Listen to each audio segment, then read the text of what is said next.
ओम ब्रह्म सत्यम सर्वाधार। आज दास का प्रसंग मूर्ति पूजा, बहुत ही अट्रैक्टिव प्रसंग। आज पूरा देश मैक्सिमम मूर्ति पूजा पर आश्रित है। किस प्रकार मूर्ति की पूजा जो है संत बताते हैं, इनसे लाभ हो सकता है और उसको सेवन करें। किसी धर्म सभा में एक बार एक कुटिल और दुष्ट व्यक्ति मूर्ति पूजा का उपहास कर रहा था। मूर्ख लोग मूर्ति पूजा करते हैं, एक पत्थर को पूजते हैं। पत्थर तो निर्जीव है, जैसे कोई भी पत्थर। हम तो पत्थरों पर पैर रखकर चलते हैं, सिर्फ मुखड़ा बनाकर पता नहीं क्या हो जाता है उस निर्जीव पत्थर पर जो पूजा करते हैं। पूरी सभा उसकी हाँ में हाँ मिला रही थी। स्वामी विवेकानंद भी उस सभा में थे, कुछ टिप्पणी नहीं की। बस सभा खत्म होने के समय इतना कहा कि अगर आपके पास आपके पिताजी की फ़ोटो हो तो कल सभा में लाइएगा। दूसरे दिन वो व्यक्ति अपने पिता की फ्रेम की हुई बड़ी तस्वीर ले आया। उचित समय पाकर स्वामी जी ने उसे तस्वीर ली, ज़मीन पर रखा और उस व्यक्ति से कहा, इस तस्वीर पर थूकिए। आदमी भौचक्का रह गया, गुस्साने लगा, बोला, ये मेरे पिता की तस्वीर है, पर कैसे थूक सकता हूँ। स्वामी जी ने कहा, तो पैर से छुइए। वो व्यक्ति आग बबूला हो गया। कैसे आप ये कहने की धृष्टता कर सकते हैं कि मैं अपने पिता की तस्वीर का अपमान करूं? लेकिन ये तो निर्जीव कागज़ का टुकड़ा है। स्वामी जी ने कहा, तमाम कागज़ के टुकड़े हम पैरों तले रौंदते हैं, लेकिन ये तो मेरे पिताजी तस्वीर है, कागज़ का टुकड़ा नहीं। इन्हें मैं पिता ही देखता हूँ। उस व्यक्ति ने जोर देते हुए कहा, इनका अपमान मैं बर्दाश्त नहीं कर सकता। हंसते हुए स्वामी जी बोले, हम हिंदू भी मूर्तियों में अपने भगवान देखते हैं, इसलिए पूछते हैं। पूरी सभा मंत्रमुग्ध होकर स्वामी जी की तरफ ताकने लगी। समझाने का इससे सरल और अच्छा तरीका क्या हो सकता है।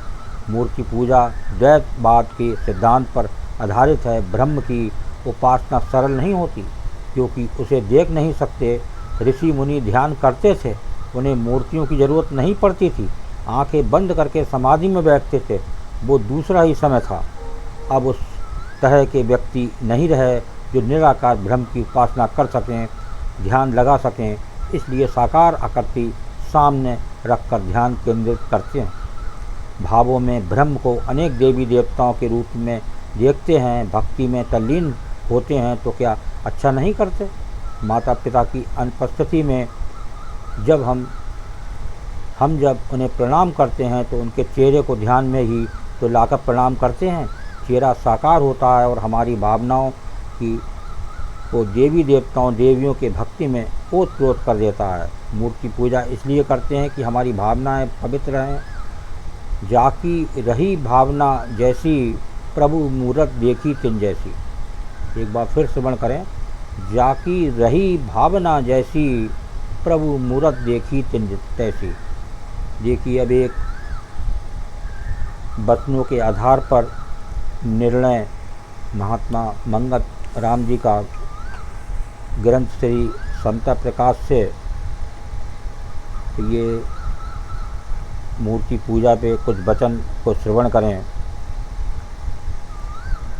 भक्ति मार्ग में मूर्ति पूजा सिर्फ इतना ही कल्याण दे सकती है कि सत्पुरुषों के गुण और कर्म को आदर्श उनके स्वरूप से लिया जाए।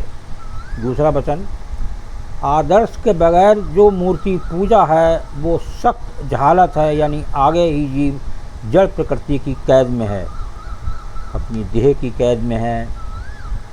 तो वैसे ही जो है वो उसमें की दिक्कत बता रहे हैं महाराज जी। बाकी उपासना भी जड़ स्वरूप करनी शुरू की, सब पुरुषार्थ दुखदायी हो गया, अंधकार बढ़ता ही जाएगा।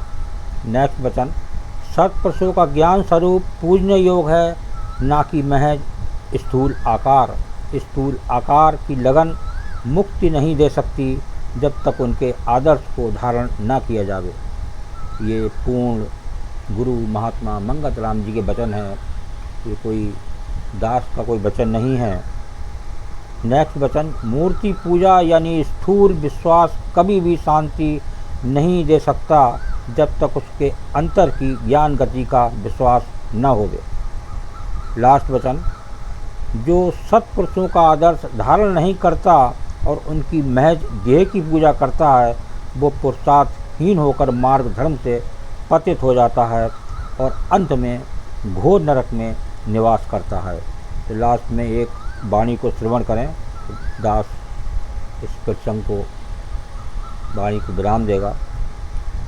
अर्थ कछु ना पा सके, जो गुरु पीर पर न रखे यकीन। हाथ धोए के चालिया, मंगत अंत बेदीन।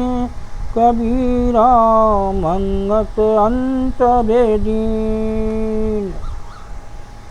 देखिए अब यहाँ दास अपने वाणी पर विराम देता है। ओम ब्रह्म सत्यम सर्वधार। दास का अगर ये चैनल अच्छा लगा हो तो सब्सक्राइब करें, बेल प्रेस करें, लाइक करें, शेयर करें, ताकि आगे आने वाला वीडियो सर्वप्रथम यूट्यूब में मिले। ब्रह्म सत्यम सर्वधार।